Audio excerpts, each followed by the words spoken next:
Greetings and welcome, friends. Mr. Waddy and my math buddies, my geometricians, hanging out, talking logic. So I guess, yeah, welcome, logicians, if you're tuning in just for this one math video. Here it asks us to underline the hypothesis, which is kind of the prerequisite logical fact for an if-then statement to apply, and then circle the conclusion. So let's see, it says, if a polygon is a pentagon, so here's the if factor, right? This is whether or not that applies. And over here it says, if two lines form vertical angles. So here, two lines forming vertical angles would be the hypotheses for those situations. And then it says, circle the conclusion. So this is the outcome when the if-then logic is applied. So the conclusion is, it has 5 sides, being the polygon it. And then let's see, if two lines form a vertical angle, then they intersect. The they being the two lines is what, so two lines intersecting is what that would be applying to. Right? So so it's just kind of analyzing that. Now, this doesn't say, like, I can't look at that and conclude, oh, so two lines intersect. No.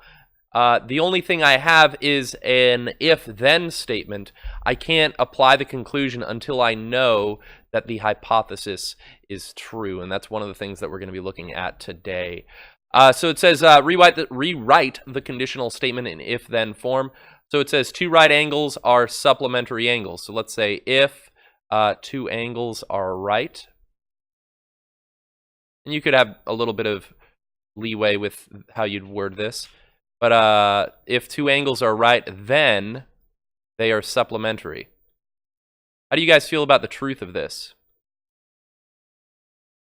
I'm getting a head nod. I'm getting a thumbs up. Supplementary. There we go. This is a true statement. So anytime you have two right angles, their measures are 90. 90 plus 90 is going to be 180, which is the definition of supplementary. So yeah, so this does happen to be a true if-then statement. Now, some of the other questions in this section, this batch, you could write an if-then statement, but it was a false if-then statement, and that's kind of like a weird activity of writing something logical that you know is false. That's bizarre. All right, here's the, here we go, here we go. Let's write this conditional statement. I was tempted just to copy and paste this, just from the answers. But I'll let you guys, I don't know, do you guys want to watch me like suffer as I write all of these words? You guys had to do it last. I'll do it. Right? I'll do it. So let's see, the original conditional statement is the P implies Q. So that would be if two angles are supplementary. Our internet friends can just fast forward and watch me, you know, I'm not spelling correctly here. Supplementary. Then the measures add to 180. Right?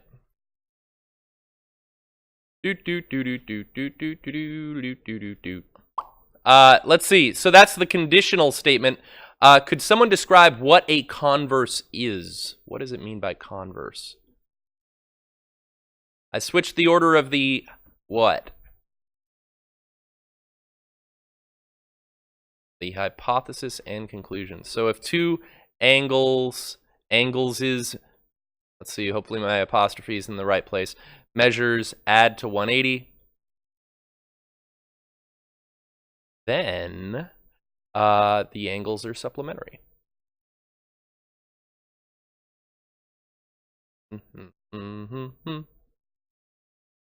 Wonderful. All right, that's a sad why, but I'm fine with it. Let's see, could someone else describe what an inverse is?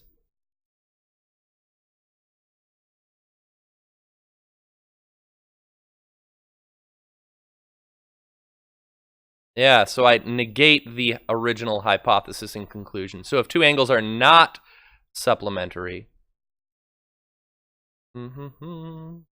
then their measures do not add to 180.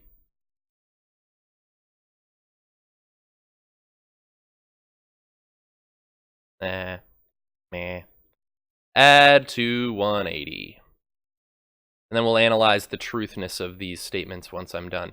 And the contrapositive, what does that mean? Yeah, it's kind of like the opposite reciprocal of slopes from back in the day. It's both of these things. You flip the order and you negate them. Contrapositive.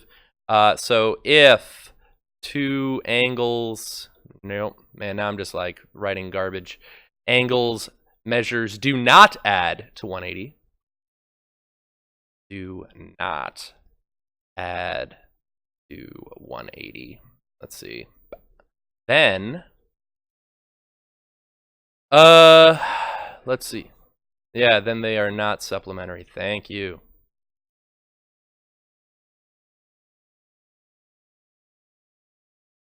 All right, so now let's judge truth or false. Everyone's favorite trivia game here. So let's see. Is the original conditional statement true?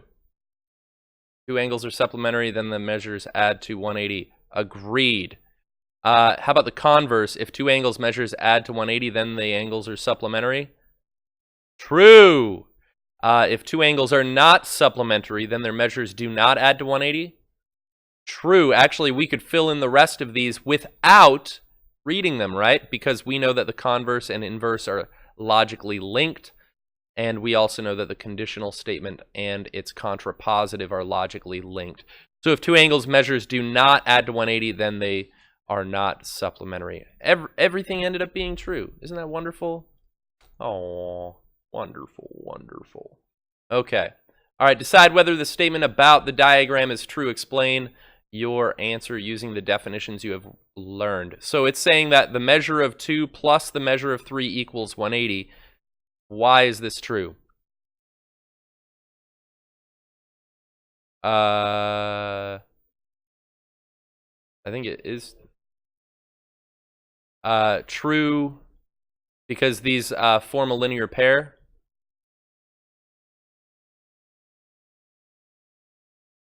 Which is a straight angle, right? When they're combined. And by definition of supplementary.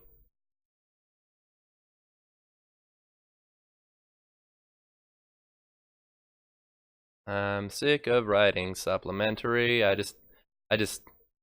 leaving that. I just wrote supplement. But that's good. You know what's up. You know what's up. So we'll eventually be verifying or proving statements by applying our definitions, postulates, and theorems, and it'll be wonderful. Corollaries, which are like subsets of theorems. It'll be great. Right, Ryan? All right, here it says, rewrite the definition of the term as a biconditional statement. So the midpoint of a segment is the point that divides the segment into two congruent segments. So I'm going to say a point is a midpoint. Writing these ones always kind of like requires me to think about like how do I start it, because I want to start with if. So a point is a midpoint of a segment. If and only if. If and only if. It divides the segment into two congruent parts, right?